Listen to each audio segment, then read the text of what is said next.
Hello friends, in this video I will try to repair this amplifier Onkyo. First of all, let's see the symptoms. Now I will power on. When I press the power on button, you can hear the click of the standby relay. But this amplifier is not power on. So I've checked the schematic, and underneath this PCB it's a standby PCB. We have a small transformer and a relay. Because of power energy, otherwise this big transformer will take a lot of power. Now this is secondary part of the transformer, and this is the primary part of the transformer. And always when I have a power problem, I check the transformer. You can see here the transformer. These are the wires from the main power supply. Here we see the wire from the primary coil, and here we have a thermal fuse. First of all, let's check the thermal fuse.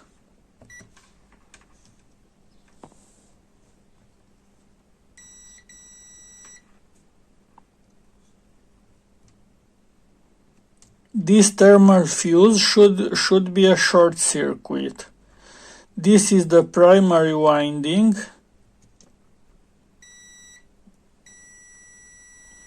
And the primary winding is good. Let's make a connection and bypass thermal fuse just for test. And after that I will replace it. First of all, I will put this small wire that will act like a fuse, like a normal fuse. And if we have some problem on the amplifier, this fuse will blow. Now let's check again the transformer.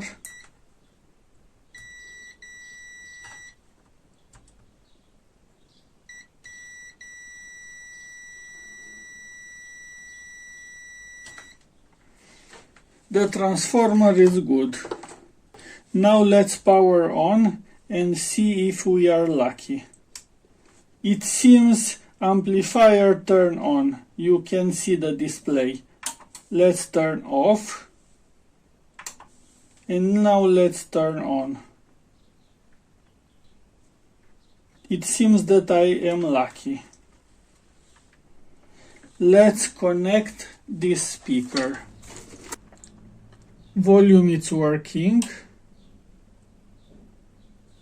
Let's connect the tuner. I have to connect FM antenna. I've connected FM antenna, and now let's tune.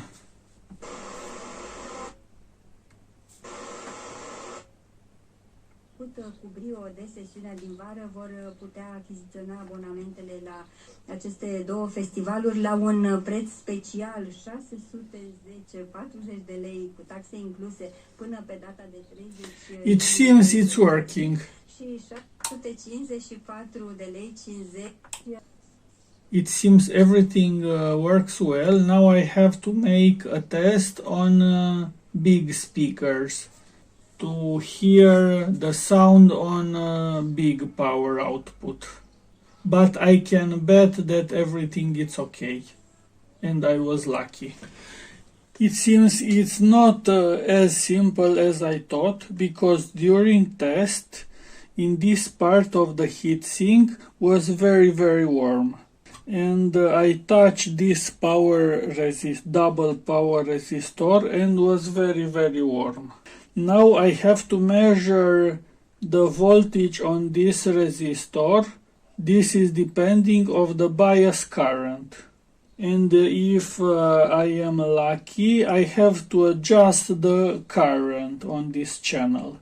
If it's a bigger problem, I have to take everything out and check all the parts. Let's put on millivolts. I believe this channel is good. Now let's power on. There is no current. Let's check this channel. There is 32 millivolts. There is no current. That's the first channel. Second channel was 30 millivolts. Third channel was 0 volts. Let's measure the fourth. This is 30 millivolts. Let's check the fifth. There's no current. The sixth. There is no current.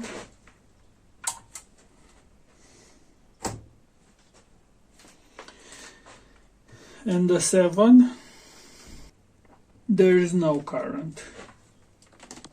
I will check the schematic and I will be back.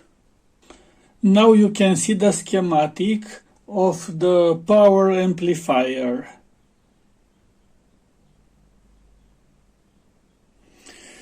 It was very difficult for me to take out this main part because I didn't have access underneath this PCB, and it's a lot of work to take out these parts. Now I will tell you what I did. On this module I made the short circuit on this relay to power on this transformer. Here on this PCB I have replaced 10 amps fuse with 2 amps fuse. And on this PCB I've measured all the resistor on problem module, but I didn't found any problem. Now I will power this on, and I hope that I will be able to solve the problem. In worst case scenario, I will use brute force method, and I will replace part by part from bad module to good module. I believe the problem is one of the transistors. Now let's see what happened when we power this up.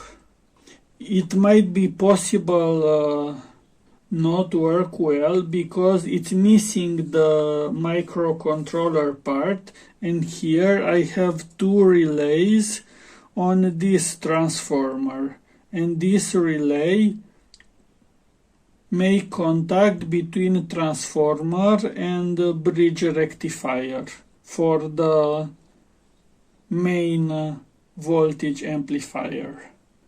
Now let's see if we are lucky. Let's check the fuses.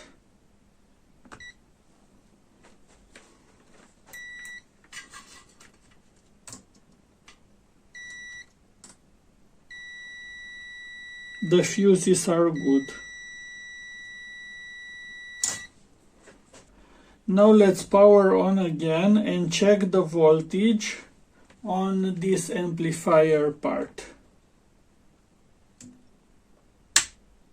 Now the fuses both are dead. I think because of this capacitor. I will put 5 amp fuses. I hope 5 amps is enough. Let's power on again. Fuse didn't burn again. Now let's check the voltage. It's only 26 and minus 26, because without the microcontroller this relay is not on and it's not connecting this power rail. There are two power rails. Let's check. That's the ground. That's the main power voltage. That's the low power rail. And that's high power rail. When this module starts up and when it's low power, it's going on low power rail, and only when needs more power then commutes to this high power rail. Now let's see what happens. It's still very hot. Let's check the voltage on second. That's 36 millivolts. That's not good. It should be only 8 millivolts. Let's check all the amplifiers. That's the first one, it's good. Second one, it's not good. Third one, it's good. Fourth, it's not good. 5, it's good. 6, it's good. 7, it's good. So it seems the problem is on number 2 and the number 4. It's increasing. Now let's adjust potentiometer for idle current. It's working, but the current is too much. This should be 0 millivolts. It's hotter and hotter. In order to find out if the problem is before or after the multidiode transistor, I will make a short circuit on collector emitter on multidiode transistor. And after that, this current should be 0. I've made a short circuit on super diode on this channel 2, exactly on this capacitor. Now let's see what happens when I will power up. The current should be 0, but it's a dangerous current. I don't know why. Let's try again.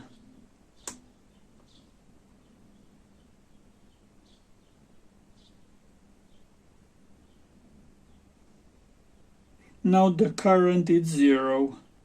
So it seems the problem is before the super diode and it's not after super diode. That's good news. Now I will find the problem before the super diode circuit. I will remove the wire that I put. Now I've took out the short circuit that I made to check the place. Now let's power on the amplifier. First of all, let's measure the voltage on power resistors. That's 20 millivolts. Now let's measure on first one. That's perfect. Now let's measure the voltage to the input of the super diode transistor. Let's measure on the first. This should be minus 1.1 and this should be plus 1.1. Now let's measure on a good channel.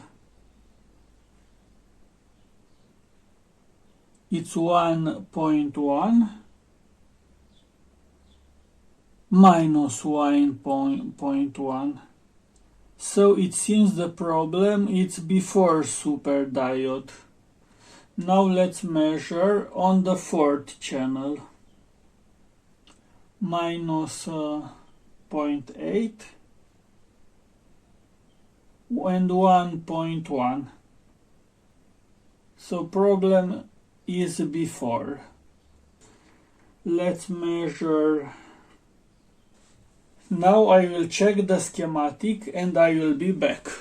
I've took out these power transistors from channel 4 and channel 7. And I measured all these transistors and all seems good. And now I want to, this is the final transistor, and now I want to check these pre-final transistors. And I put this power resistor 68 ohms instead of base emitter junction. Now let's see what happens when we power this up. Now let's measure the voltage.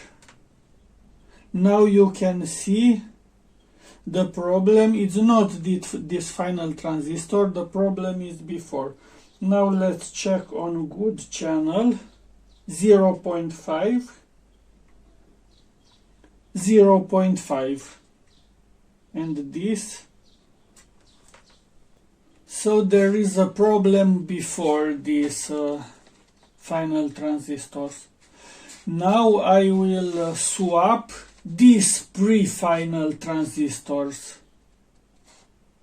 between 4 and 7. I've swapped these two pre-final transistors from channel 4 to channel 7. Now let's power on and check the voltage on these resistors. Now I've switched between them these two pre-final transistors from channel 4 to channel 7.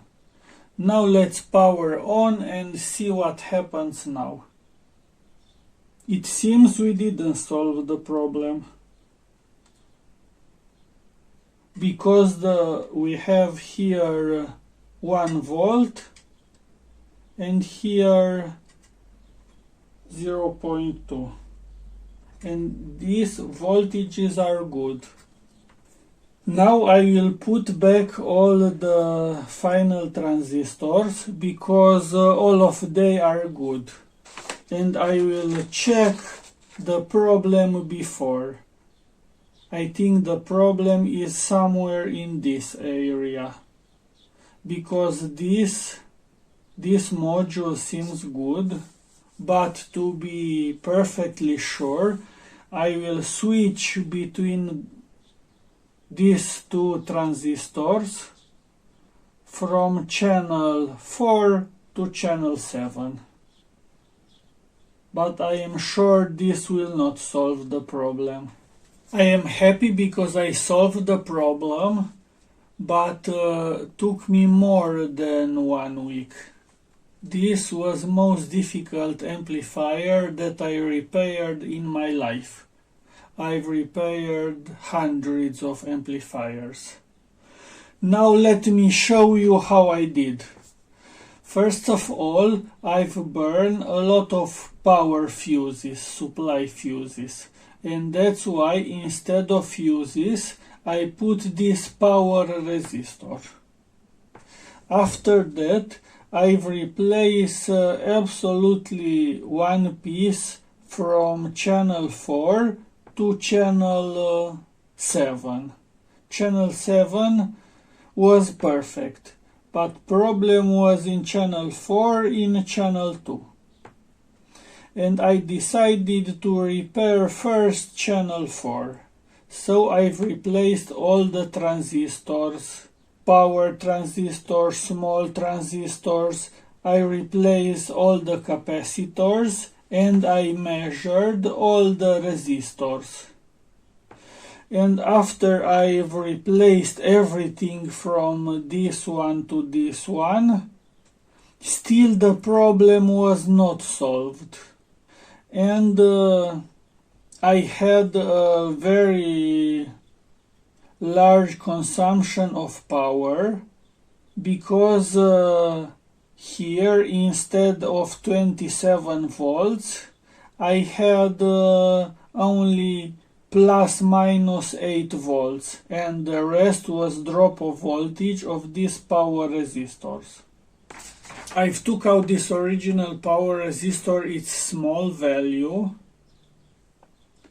and instead of that I put these two power resistor. This is 68 ohms.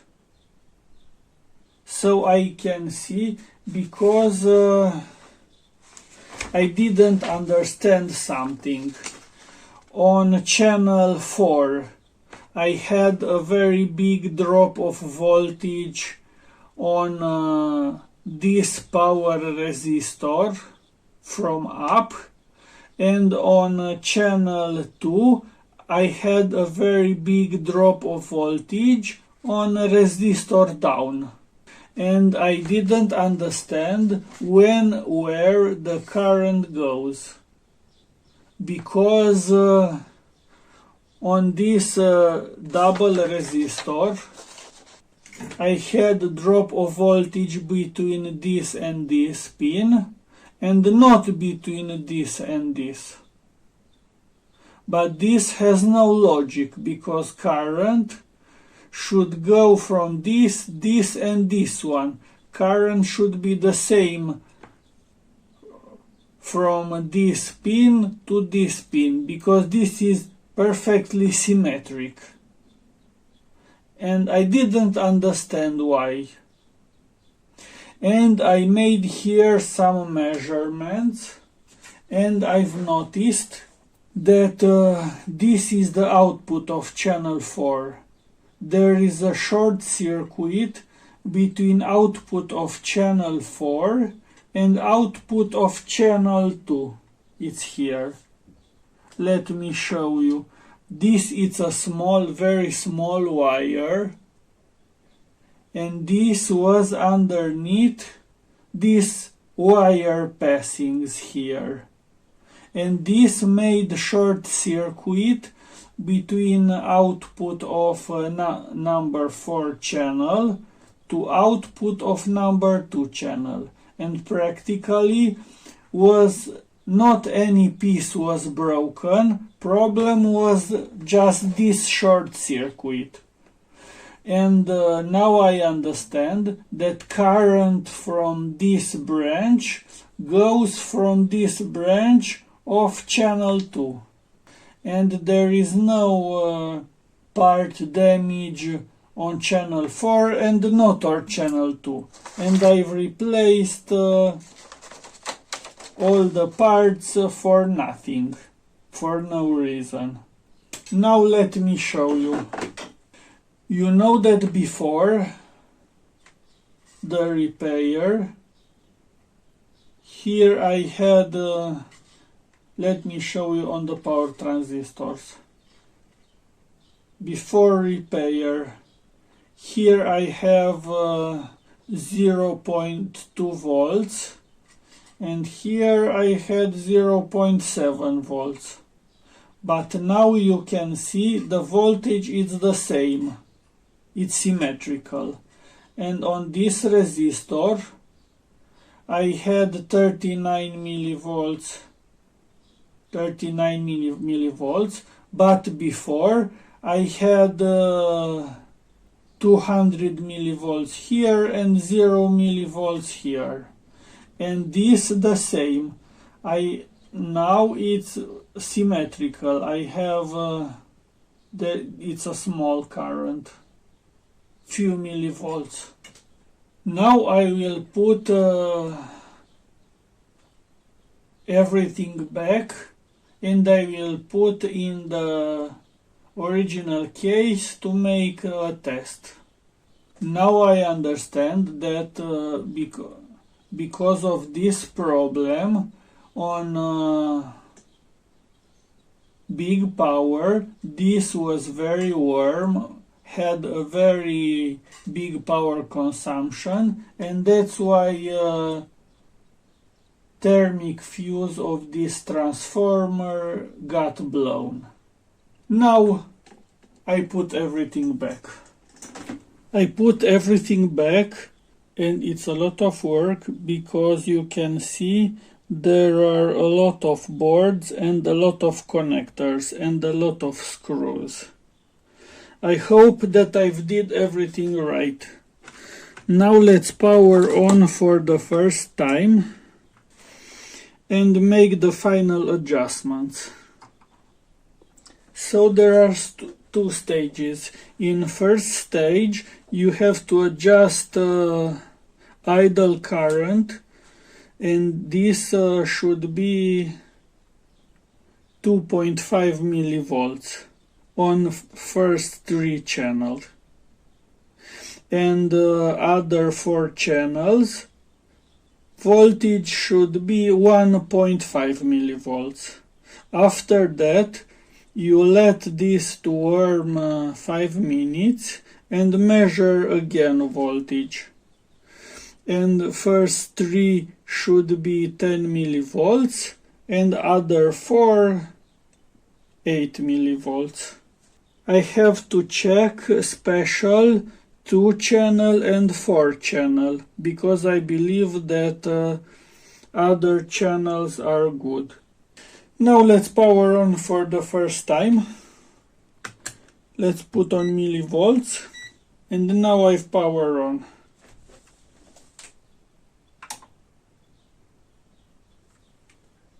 Volume is good. Voltage I should increase a little.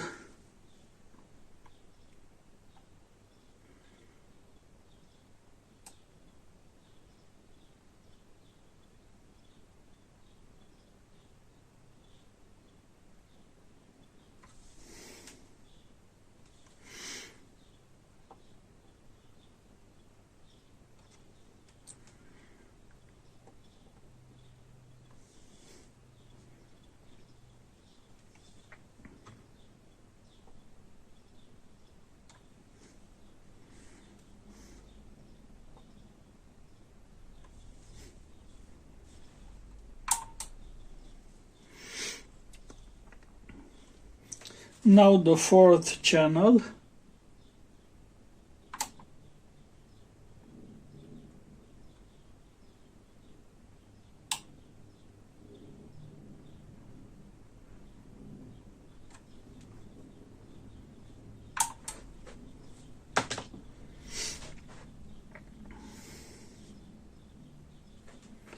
Now I will do the same for everything, for everyone, and after that I will let to warm. Now I've connected this speaker and I've connected some music. I've tested all the channels.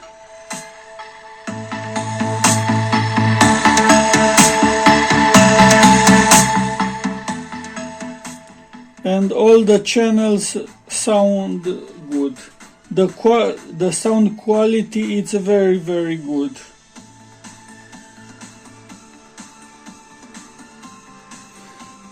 Now I am thinking, if I notice from the beginning there is a short circuit, I've saved 1 week.